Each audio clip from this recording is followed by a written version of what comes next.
The worst thing that could happen is that there's a massive also a big deep scratch under that third eyelid because the eye could rupture. On this week's Bondi Vet Top 5. Oh gosh, sweetheart, ouch. You can see that he has these growths around his right eye, which is starting to really push across his eyeball. Because he can't see out of his right side, he freaks out and he's liable to strike. This week's number 5.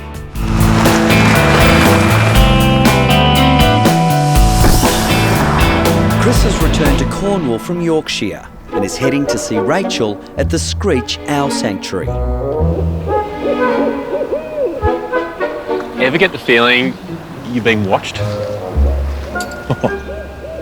This place is a haven for dozens of sick and injured wild owls. You're Rachel, aren't you? Yeah. Yeah, how you going, Chris? Nice to meet you, Chris. Yeah, nice to meet you too. Now, you got an owl for me? Yes. We've got this chap here called Boris. Yep. Boris is a Western Siberian eagle owl.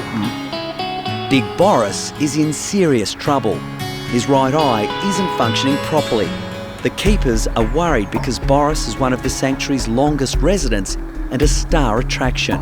He's sort of one of the founding owls of the sanctuary, and about 15 years ago he famously had a cataract operation, and it was actually the first ever owl cataract operation carried out in the world. So he's quite a celebrity. He's had lots of attention over the years, and we need to look after him. Yeah, come in. Thank you. I'm guessing he's called Boris because the species is from Russia. Absolutely, is that right? yeah. And we've got Nadia as well. Chris needs to get a good look at Boris's right eye. He's got these little sort of bumps of skin in his eyelid on his right eye, and we believe it might be a sort of scratchy feeling on his eye. It definitely seems to irritate him. So we're to catch him, don't we, and have a look? Yeah. Now, do you fancy having a go at that? Yeah. Okay.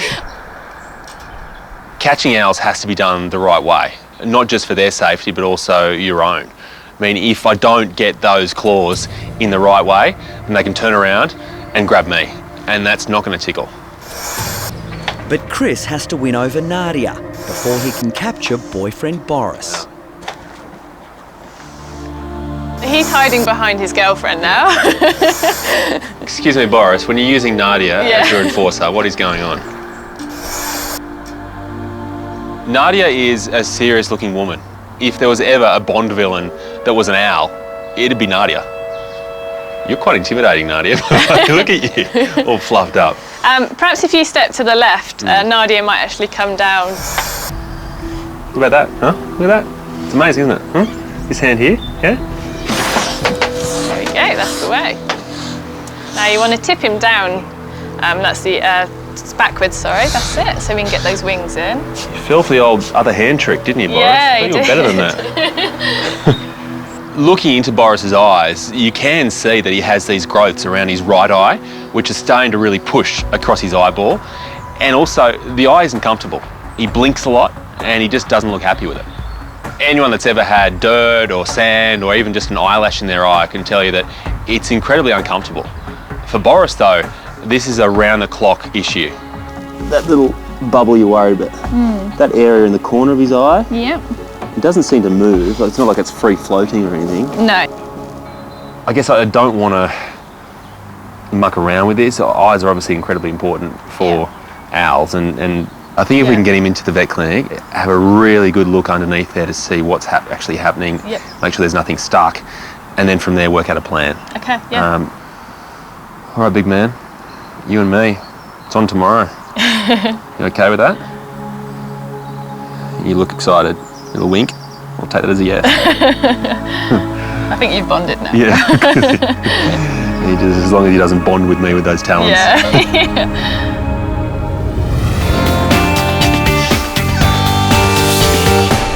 Hello, Rachel. How are you? You all right there, Chris? I'm good. I'm good. Nice to see you again. Yeah, you too.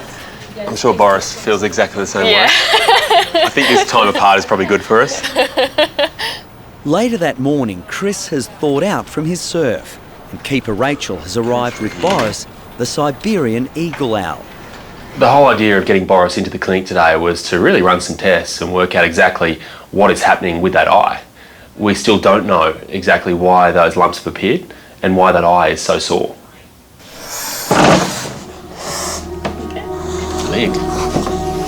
That's something. Yep. Hello, oh yes. It's me again. The hissing that Boris does is bravado, basically. He's, especially when he sees Chris, now he associates him as a vet, I think. The hissing is basically just a warning. Okay. All right. I think really the plan initially is to try to give that eye a good flush. Okay. Make sure that nothing comes out from inside of it. Yep. It's starting to lift up those little growths that we can see. Yeah.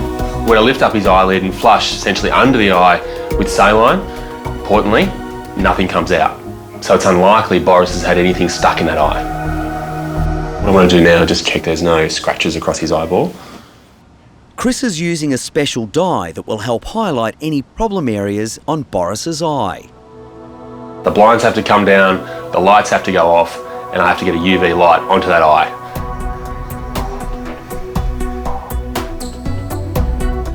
You can see that there's an area that's really absorbed that stain Yeah, quite definitely. strongly. Yeah, quite clearly. He actually has a corneal ulcer. Right. Which would explain the irritation? Yeah. Yeah. And they're sore.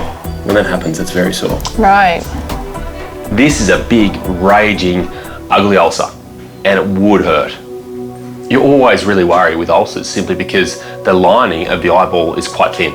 It's already been eroded, it already has an infection. If it's left untreated, there is a chance that eyeball, it could burst. Got an eye that has an ulcer. Yep. It also has some pretty serious inflammation in the actual eyelid itself. Yep. There's one thing that really ties both of those together, and that is a conjunctivitis. Okay. So a serious eye infection, Yep. and a chronic one as well. There's no doubt in my mind we need to hit that today with some pretty strong antibiotics. Okay. I'm pretty confident that with the right antibiotic ointment, we can actually fix it. Brilliant. My worry is that if I do nothing apart from treat this infection, then Boris is still going to have these lumps on his eyelid and they could still cause some sort of irritation. So they have to go. Now, I don't really want to put a 36-year-old bird under general anaesthetic. But what we can do is put some local anaesthetic into his eye Okay. and then burn them off Right. with him fully awake. Okay. Chris is going to be using a highly powered cauterizing tool within millimetres of Boris's eye, and obviously we don't want to make that ulcer any worse or cause any more damage. So yeah, I am a little bit nervous. First, the anaesthetic drops have to go in. Then Boris has to be securely wrapped.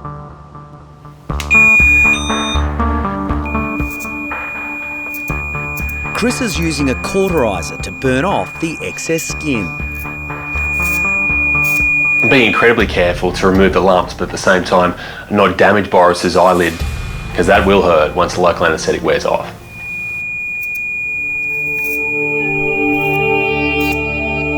This one's a little bit more tricky.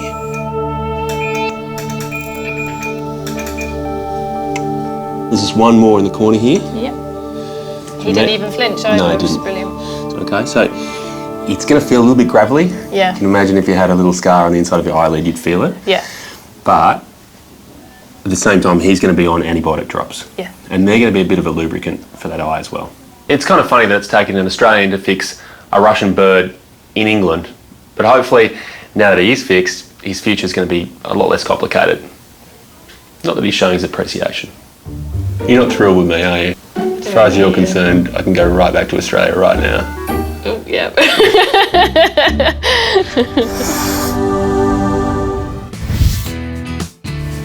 Number 4. Hiya, Jed. You healing up okay, mate? In Melbourne, it's a special day for Danny. Hello, Jed. She's working at the Cat Protection Society Oh, hi, my sweet girl. Look at you. and she loves seeing familiar faces like little Buffy. You're looking so much better, aren't you, hey? You've put on some weight. Looking fit as a fiddle. Hey, I think you're going to be ready for your forever home now. It's so nice being back at the Cat Protection Society, seeing some of the patients I've been working with and seeing them more on the mend. It's really nice. Hey? Oh, you are, I know. Buffy is looking fantastic. It's so nice to see her doing well. I'm so excited for her future. You darling. Buffy has a clean bill of health and is ready for adoption. Oh, hi Lisa, how you going? Good, thanks, Danny. But now shelter manager Lisa has a very special new arrival who desperately needs Danny's help. I do have a special needs boy that I would love you to have a look at. His name's Edgar. Oh, Edgar. And Let's he's go gorgeous. meet Edgar. Let's go. So Edgar was brought in by a member of the public and came from a colony of cats from a factory area that this gentleman had been feeding very kindly. But of course, it was getting beyond control. Are you sweet? Brave little Edgar was in a shocking state when he arrived at the shelter. Hi, darling boy. But it's his eye that now needs the most urgent attention. It just hasn't healed properly, even on antibiotics. So we really need to have it assessed to see where we go in the future with that. So it's not going to be a problem for Edgar. All right, mate, let's have a little look at that eye, darling. Hey? Oh, gosh, sweetheart, ouch. It's not great, is it? That is a very diseased eye. Edgar has had such a rough time. He's been on the streets, he's malnourished, he's had infections that have been causing him itch, discomfort, pain with his ringworm and his eye since probably he was born without any treatment. The poor thing, I wouldn't wish that upon any animal ever. Oh, gosh, yeah. So would this be causing him pain? The fact that he is squinting, he's got that blepharospasm, that absolutely implies there's pain. Oh, mate, that is just awful, you poor thing. Third eyelid right over the cornea there, but what I can see, the cornea looks just really irregular and scarred. All right, mate, so we're just gonna check essentially that there's no vision in that eye, so we're just gonna do a menace response test. Yep. So the fact that he is just not responding to that menace test, it just confirms that there's no vision in that eye. But unfortunately, a painful eye that I believe would have no vision, there's really only one treatment option for that, and that's going to be to remove that eye. You're so mate. Well, whatever's best for Edgar. The surgery to remove an eye, it's not something I want to go and do, but the one thing that gives me comfort is that I know Edgar's going to feel so much better with it gone. I'm leaving with you. All right, we'll I'll go come get and you check all on him cozy. later. Okay, my darling. You come with me, sweetie pie. Here we go, Papa. If Edgar doesn't have surgery, his diseased eye will become increasingly painful and he'll have little chance of finding a new home. Good boy. The special ones, like Edgar, that we just need to go that extra mile for and get into that home that, we know he deserves and to the life that he should have as a cat, just lazing around and sleeping 16 to 18 hours a day. First step of this procedure is essentially just to suture the eyelids closed, keeps everything confined into that area, and it also gives us a point of leverage to navigate the rest of the surgery. The surgery is extremely risky. This is definitely the tricky bit.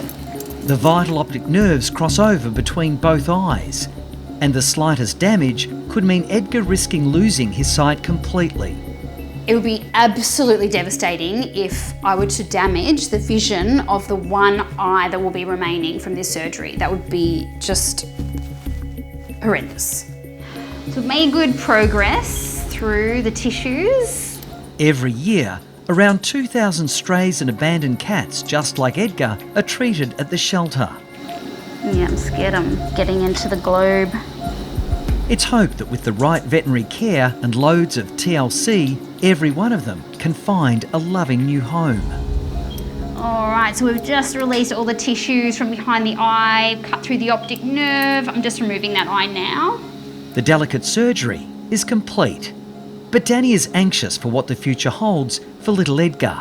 Overall, I'm really happy with how the surgery's gone. I think everything's been fairly uncomplicated, which is great.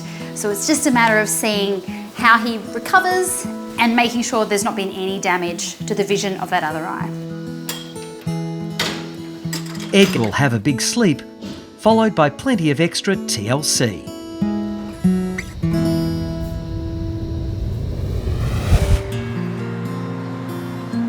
Come on. There you go, yeah. In Melbourne, it's been 2 months since Edgar had surgery to remove his eye, and the future looks bright for the brave little cat, now affectionately known as Gar, after being adopted into a loving new home. Gar is an absolutely gorgeous little cat. It doesn't matter if he's got one eye, two eyes, no eyes. He's just absolutely gorgeous. And he's got such a lovely personality. He's so sweet. Oh, what was that? Nina and her son Andrew had an immediate connection with the lively rescue cat.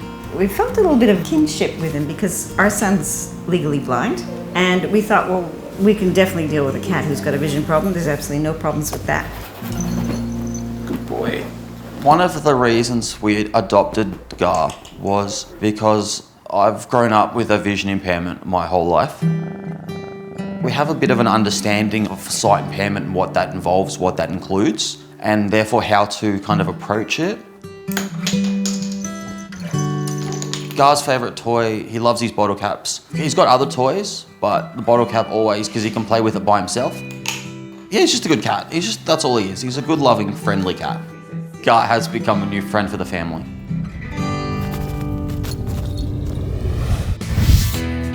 This week's number 3.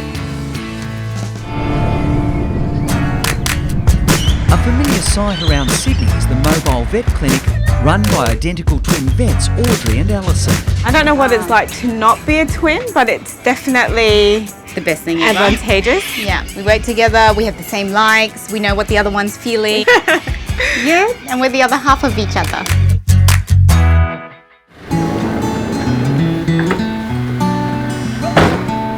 Hey Andrew! Hey! Hi Paco! Today, the girls are about to check a feisty cat that's been in the wars. Last night we got an email from Paco's owner and it was a picture of Paco with lots of blood coming out his eye. So we were pretty shocked, keen to see him today and check it out. Oh, that eye looks sore. Come on in. Owner Andrew is anxious about his special mate. Paco is my great companion. He's a very sweet cat that has really made my life very rich. So do you know how it happened? Yeah, I was moving house and there was a new cat that was in the area who was like twice his size, and I thought, ooh, that's not going to be good if they actually meet up. But anyways, when I came back to pick him up, his eye and his ego were both very, very hurt. Poor Paco. So Paco's one of our regular patients and he's a loved patient, but he has got a quirky personality. He hates vets. Unfortunately, that means he hates both of us too. When he was little, he by accident swallowed an elastic of my daughter's. Oh wow. It got stuck in his intestines, and so then he also had to have intestine surgery. Ever since then, you know, even though, I mean, everybody was nice to him and everything like that, his view was that it's like, ooh, this is the place that cut you open. Like, Poor Paco. he'll be okay. We'll look after him. Scared. That's not a good sign. With a potentially painful eye injury, Paco is even grumpier than usual. So I think probably the blood's come from him rubbing or scratching, but I'm very worried about the actual eye itself. The worst thing that could happen is that there's a massive ulcer or big deep scratch under that third eyelid, which would make us a bit concerned because the eye could rupture. I just hope there's nothing that they find actually more serious where he might have to lose the eye, but yeah, we'll just have to see. Okay, so this is fluorescein dye. So we're basically just going to pop that inside the eye. The dye will show up any ulcers or scratches. Bright yellow colour. So let's see how we're going to get this in the eye. Alison will have to aim from outside the box. Paco is far too agitated to try to get any closer. Oh! I got it. Oh my How did you goodness, get it in the wow. eye? She got it in the eye. That's pretty good for you because you really have bad aim. I have really bad ball skills, but obviously fluorescein skills. And we can just see there, even with that third eyelid halfway across the eye, that there's actually a pinpoint ulcer right in the middle. But what I'm concerned about is whether there's actually more injuries in the eye besides that little pinpoint ulcer. So I think we're probably going to have to bring him to hospital and give him a sedation or general anaesthetic just so we can really open up the eye, pull the third eyelid back. Obviously, if he's scratched his cornea, that's more serious. Poor Paco.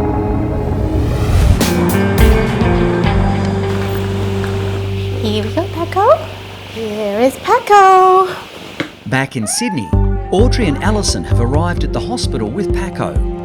We can see an ulcer in the middle of the eye, but we're actually worried there are other ulcers underneath the third eyelid. So often with ulcers, they can actually rupture the eyeball, and that's because it's a weak point that can burst. So we're gonna have to give him some sedation and have a look at that eye properly.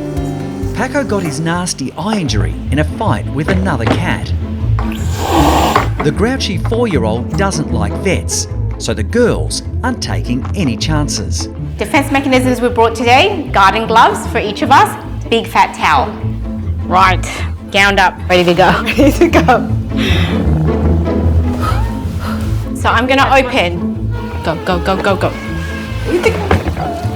That's good, that's good, that's good, that's good. Despite his reputation, Paco barely puts up a fight. So at the moment we're giving Paco some oxygen and we've added in a bit of isoflurane, which is an anaesthetic gas. It's just going to make him quite sleepy so that we can eventually get him sedated to have a look at that eye. Wow, that was a bit easier than we thought. He's still growling at us. He's a bit better, he's growling less. All right, so we're going to move the carrier. Oops. With Paco finally settled, the girls can now get their first close-up look at his injured eye. Ooh. Oh wow. Oh, that conjunctiva is really red. You can just see that lower conjunctiva. So I'm just going to give the eye a very good flush. So there's quite a few things bulging out of the eye at the moment because it's so inflamed. This is the third eyelid. So the third eyelid is like the windscreen wipers of the eye, and it helps actually clean the surface, get it lubricated with some tears. Oh, look at all that pus. Let me see what pus got to. He's actually got a hole in his third eyelid underneath, look. Yeah. Oh my goodness, how did you do that? He's ripped the whole underside of his third eyelid. We pull back the third eyelid and we can actually see almost like a hole at the back of it, like a big deep scratch. So I think that's where the bleeding's coming from. Quite an unusual injury. I don't think I've ever seen anything like that before. It's quite remarkable to think how another cat's nail He must have just hooked it under the third eyelid and then pulled that. If that nail had gotten anywhere else, so if it had actually hooked into his cornea and pulled through, he could have ruptured his eyeball and potentially have lost that eye. So in a way, it's like it caught on the third eyelid and just damaged the underside of that. All right, we'll just turn off the lights. You hold that. So we're just going to check again with some fluorescein stain and make sure there's not any more ulcers there. The actual eye itself only has that pinpoint ulcer, which should heal well as long as he doesn't rub or scratch his eye. Come around this side, have a look under that third eyelid flap. I think there's something there. Okay. What is that? All of a sudden, the girls make a shocking discovery. Oh my goodness. Okay, what is that? Right there. There's something poking out. It's so swollen back here. Look at that. What is that? Oh my goodness. I'm just going to pull it out. Oh my. This stick is massive. It turns out it's a 5-centimeter stick that's entered between the eyeball and his third eyelid. That is insane. It's probably one of the weirdest foreign body positions I've ever seen. Poor Paco, no wonder he was so grumpy. If we have a look behind, it's quite swollen, but the entry point's actually avoided his gland behind there, and it's actually avoided his third eye cartilage. So I think that's going to close up quite well. We'll have to monitor it, make sure it heals well, but I'm pretty confident it should seal over and look really good again. Send Paco home with some eye drops. So it's a bit more comfortable because we've been fiddling around there. So as long as he leaves it alone, he takes the drops in his eyes and Andrew manages to medicate him, he should heal really well. But 3 days' time, we'll come back and check on that. It's definitely Paco's lucky day. As soon as he's fully awake, he can go home to his relieved owner. Okay, let's get you home. Hey, Andrew. Hi, Paco. It's been 2 weeks since Paco was involved in a cat fight and somehow ended up with a 5-centimetre stick embedded at the back of his eye. Literally, once that was removed, it was amazing how much he changed. Fingers crossed, no more fights and no more sticks. Yeah. Stay away from trouble, Paco. Number 2.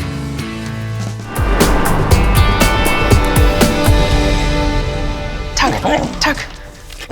Come on. I'm going to win this. Close by in Twickenham, Justine is having playtime with 9-month-old Rosie. And floppy ears. Should we do floppy ears? Rosie is a cross between a Springer Spaniel and a Poodle, which is, no, they're known as a Sprudel. You a good girl? Sometimes. but sometimes I still roast chicken. She means everything. We've only had her a short while, but she soon has become part of the family. I give her treats without Daddy and Mummy looking, and I give Rosie my socks without Daddy and Mummy looking. That last one kills me. The boys absolutely love her. Harrison, my younger son, is really very attached to her and has been known to give her his socks to chew. Which is fairly disgusting. She's like a big furry cushion. However, underneath all that fur, Justine is worried about a problem with Rosie's eye. It's your massive eyelashes, isn't it? I noticed recently that one of her eyes had become red and inflamed and was discharging. It looked to me like a conjunctivitis, like just an infection. So in that corner you can see it's bright white, but the other side is much pinker and more inflamed. Justine's about to take her Sprudel to Scott for a second opinion. You're all right, girl. I'm hoping that it's something, that's easily treatable. Good girl, Rosie. Are you excited to go to the vets? As a human doctor, she knows all about the risks of surgery. I have been told that for small puppies, going under anaesthetic can be quite challenging, but I'm an anaesthetist myself, so I'm sure she's in very good hands. Hi, Justine. How are you? Hey, good, thank you. Hello, Rosie, the happiest dog in St Margaret's. How are you? Hey, how are you? She's an amazing dog, this dog. She's like a walking perm. She is. She is. Straight out of the 80s, you are. Hey, aren't you? Come on in. Come on. Good girl. I know we're going here. Come on. While Rosie appears to not have a care in the world, Scott soon discovers this happy Sprudel does have a problem. She's very red and irritated, isn't it, sweetie? Okay. So I can see she's got a little bit of discharge there. Yeah, that's been a bit worse, I'd say, the last few weeks as well. Okay. Yeah. Okay. This eye actually is also a little red, the right eye. Not as bad as the left, but it's definitely redder than I would like. Okay. Irritation of eyes in dogs can be caused by loads of different things. Usually it's something environmental. For example, it might be some sort of grass or it might be some sort of pollen. Oh, it's pretty. Ooh, what's that? What's that? Oh, wow. Well, that's not something that you see every day, Rosie. Wow. Just look and see. All right. Okay, well, what she has is something called a dermoid cyst. Incredible, really, in this dog that she has so much hair on the outside of her body that she's decided to actually grow some hair on the inside of her eye. Okay. So I knew she was talented. Well, that's taking talent to a whole other level. Dermoid cysts are not caused by the environment. Instead, it's a rare condition dogs have from birth. Rosie would actually be feeling quite irritated indeed. When you've got hair rubbing against the cornea, which is the protective surface of your eye, that can be really quite painful, so we definitely need to do something about it. I think we should think about removing them. It's very, very delicate surgery, and it does come with risks like any anaesthetic does and any surgery does. I'm not worried about the anaesthetic. I'm an anaesthetist, so I'm sure. You're an anaesthetist? I'm sure she's in great hands. Wow, the nurses are going to feel the pressure. No pressure, no pressure. Mum's an anaesthetist. Rosie will be scheduled for surgery tomorrow. Does that sound all right to you? Rosie? I know she's in good hands, but obviously, as a pet owner and lover, I am obviously concerned about her. Kiss. There are always complications with every procedure, and this is no exception, I guess. Bye now. See you later. Say bye, Mummy. Take care. See ya. Say bye. One girl with good hair, meet another girl with great hair. She's got great hair. Look at that. Hey? So she's got some dermoid cysts in both eyes. She's got hair growing and rubbing against the corneas. So she's going to be in a lot of discomfort, but she acts like she's not. Clearly. Don't you? Hey, you're very happy. I think Rosie is aware of the hair in her eye because she's clearly irritated by it. But dogs are so fantastic, they're not hypochondriacs. And so she is being her normal, happy self despite what would likely be a large degree of pain. So how are you feeling about this anaesthetic today? Feeling confident you got it all right? I hope so. Why? Well, you'll be feeling a little bit of pressure when I tell you what the lovely owner of Rosie does for a living. Oh, don't. She's an anaesthetist. She is an anaesthetist. No. Yeah. Really? Uh-huh. I definitely feel a bit of pressure knowing that Rosie's mum is a qualified anaesthetist. Veterinary nurses, we do a variety of jobs and anaesthesia is only a small part of that. So I'm feeling the pressure today. So that's a hair follicle there. And then there's a hair there. Dermoid cysts are a condition that occur in animals at birth, and Scott needs to find out if, over time, the hairy cysts have damaged Rosie's tear ducts. Looking at this now with Rosie under anaesthetic, it's actually going to be a little bit trickier than I thought because the dermoid cyst is so close to the tear duct going down to her nose. So it's going to mean I'm going to have to be very careful about removing this aberrant skin on this left eye. Scott is now using a coloured dye to find out whether the tear ducts are functioning properly. What I've done is to put some stain into the eye just to see if the duct is working as a tube and that it's draining tears from the eye into the nose. Okay, well, it's very interesting. Both tear ducts are blocked. So she is able to produce tears, but they can't drain.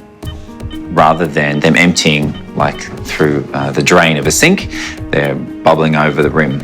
And so that's why she's got chronic and ongoing eye discharge. It's very interesting. These dermoid cysts, they've irreparably damaged or even have stopped the proper development of Rosie's tear ducts. All right, come on, Rosie, good girl.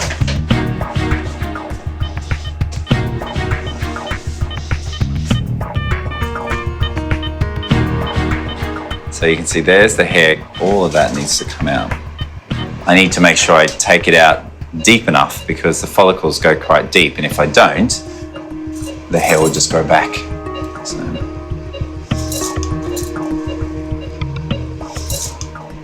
There's one, so you can see very clearly how much hair is on that thing. Look at that rubbing in your eye. After initially suspecting the cysts were blocking Rosie's tear ducts, Scott makes a remarkable discovery. There is no duct. So this cyst, unfortunately, has developed in the place of what would be her tear duct. So Rosie can't cry and absorb those tears in the normal way and then come out through her nose. In fact, they're always going to come out her eyes. So she will have some leaky eyes. It's sort of be ironic, actually, because she's probably one of the happiest dogs I know, and yet she's going to look a little bit like she's crying all the time. Bless her. Yeah. The dermoid cyst on the left-hand side was maybe like about 1 centimetre, maybe a bit less. The right-hand side was about half the size. Hairy blighter number 2. Both of them had hair follicles and, of course, actual hairs growing out them. Very weird, very abnormal, not something that you see every day. Let's pop you back in a kennel and call your mum. Yeah. You looking forward to seeing Rosie? 2 hours later, Rosie's owner Justine and her son Harrison arrive to pick up their Sprudel. I'm a little bit nervous. I think Rosie's going to be quite groggy. She has had an anaesthetic before and she was pretty drowsy after that.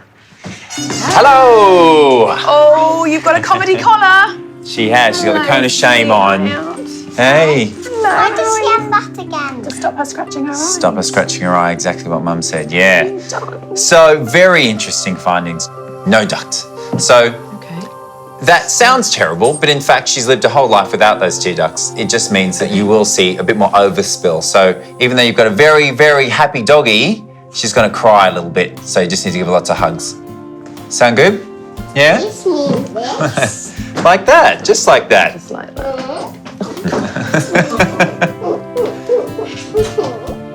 It's always a lovely moment as a vet when you can reunite a pet with an owner, and Harrison and Justine are there, very happy to see Rosie, which is wonderful. Scott will check up on Rosie next week to make sure the Sprudel's eyes have healed after the operation. Are you going to look after her for me? There you go, young man. Careful, darling. See you later. Always off. Thank you. See you later, guys. Bye, Rosie. Just be careful. Thank you. See you. All the Scott. best. Bye now. Bye, guys. Bye-bye. Bye, Rosie. Bye. Bye. this way. Thank you. There's another patient Scott wants to catch up with. 9-month-old Strudel, Rosie. Hello. Wow. Hello. Hello, sweetheart. How are you? Hello, Hello, how you Justine. doing? All right. Good. Mwah. Come in. Thank you very much. Come on, you big hairy critter. Let's go. Good girl. And how have things been going since the surgery? Really good, really Yeah? good. She had a little bit of discharge, but it's all sorted itself out now. Let's have a little look. I mean, they certainly look much less red and no more weird hair growing inside the eye, which is advantageous, isn't it? That's got to be better. Yeah. Rosie's eyes have healed perfectly well. There's a lot of blood supply going into the area, so it does heal very quickly. The suture now needs to come out, and that should be the end of surgery for Rosie. Should we get Mummy to take the suture out? Yeah, let's do it, Rosie. Let's Okay. do it. Are you going to let me do it? Yeah. A trained anaesthetist, Justine spends most of her working life in an operating theatre. Got to be still, Rosie. But not with a surgical instrument in hand. Normally, human patients stay quite still, especially if you're going towards them with something sharp. Whereas I suspect Rosie won't be quite so still. Mummy, very, very still. Yes, there it is. So all I need to do is just pull up one side of that suture and then slice the other side. Well done. There Done. we go. Yay! Hey. That wasn't too bad. How hard is it to be a vet? How rude. I think Justine's very happy with the result with Rosie. All she wants as a loving owner is to have a dog that's free of discomfort. You've been a good girl. You smart, hey? She is full of life. She looks good, but hairy. Are you happy? Eh? Are you happy? Yeah. Yes. Oh. And this week's number 1. For a consultation he's not too keen on.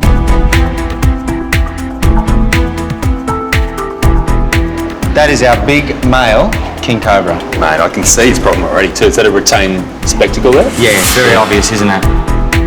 Nicknamed King of the Jungle, the 5-metre cobra is one of the world's most dangerous snakes. Doesn't look too happy. The problem with the king of the jungle is the fact that when he shed his skin, he left a couple of scales over his eye. Because he can't see out of his right side, he freaks out and he's liable to strike, which makes him dangerous. The scales have to be removed, and that Because means he's a highly trouble strung for snake with head that on his keeper eye. Tim Faulkner. The amount of venom that gets pumped into you from a bite from that is so much that it outweighs toxicity in some cases, and you know, you do not want to get bitten. You know, I'm not catching him. He is beyond me. He needs the master. It's not me. The master is the owner of the Australian reptile park, John Weigel. He's crazy. I wouldn't say that he's mad. He certainly doesn't take risks. It's all calculated and he knows what he's doing. The biggest problem is that there's so much snake here to work with in such a small area. You know the king's not mucking around when you see him actually have a little strike at John. Now, if that was me, I'd be backing off and just thinking this just isn't going to happen today. The position you put the snake in by going in there, it's going to bite.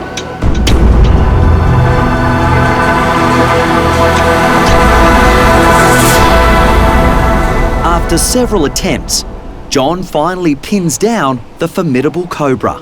So I'm going to need some help with this snake, guys. Given how venomous these snakes are and how much venom they inject, we're also going to milk him, so if he was to bite someone, mainly us or other keepers, it's going to be a lot less dangerous. Oh, look at that. Holy moly. See, those fangs just injecting in. As far as procedures go, it's actually not that complicated. You're just getting some tweezers and lifting that scale off the eye, but you have all these conflicting emotions and energy inside you going, get out of there as soon as you can. So it's a matter of being gentle, precise, and quick. He's getting his first look at me and he doesn't like it. Oh, look at that. That's got to be 4 layers. Yeah, it's quite a few. So now comes the fun part, getting rid of the snake. Okay, everybody hop out. Okay, we ready with the door, guys? Yeah. Okay, operation successful. What we wanted to do was to get the snake out without scaring it too much and without sustaining a world newsworthy bite. It worked out perfectly. I think we have a happier snake on our hands now. There's a threshold that you have to decide to cross. Yeah. I don't think I could cross it. Would you cross it? We decided that threshold was sanity. Yeah. And you'd gone actually beyond that. Tim said he's crazy, but he's not mad. No, he's crazy and he's mad. It's time for Chris to head home. Come on in. If you guys loved that video, great. Make sure you subscribe to our YouTube channel below. That way.